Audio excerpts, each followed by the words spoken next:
culture de bar de ligne. Moi j'ai toujours fait le bar, ça fait 22 ans que je suis à mon compte, j'ai toujours fait ce métier à la saison de mai à décembre, en pêchant la ligne, donc avec diverses méthodes de pêche. Pour le pêcher, il faut des techniques bien particulières, il faut s'adapter tous les jours. Parce qu'un bar, il se tient dans un filet de courant. Comme c'est un chasseur, il se tient souvent à l'affût. Donc on le pêche qu'en vives eaux aussi, avec des cannes. Donc comme le courant arrive, il bute dans un obstacle qui peut être une tête de roche ou une épave, comme on peut voir sur les sondeurs.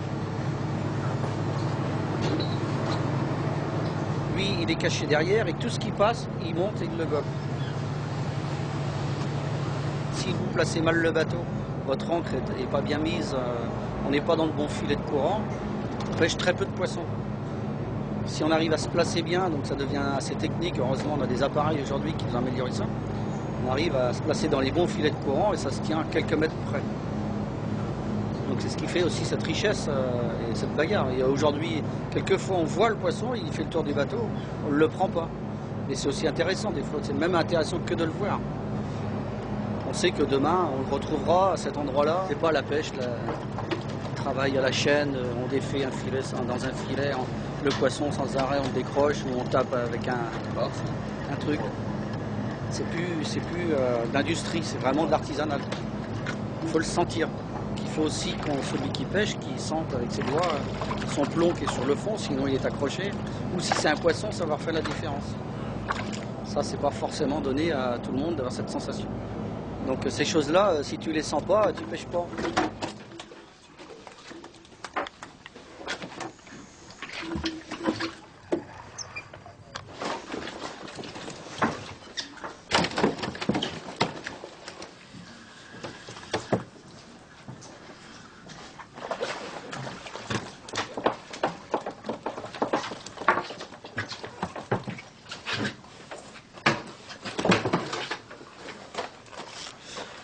Ce qui fait l'intéressement, c'est ça, là.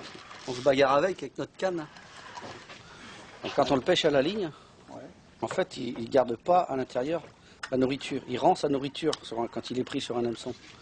Donc, à l'intérieur des intestins, il n'y a plus de nourriture. Donc, pas de fermentation. Il faut savoir que c'est un poisson qu'on vend non vidé. Car tu vois, là, son ventre est bien plat. Il a rendu toute la nourriture qu'il avait à l'intérieur.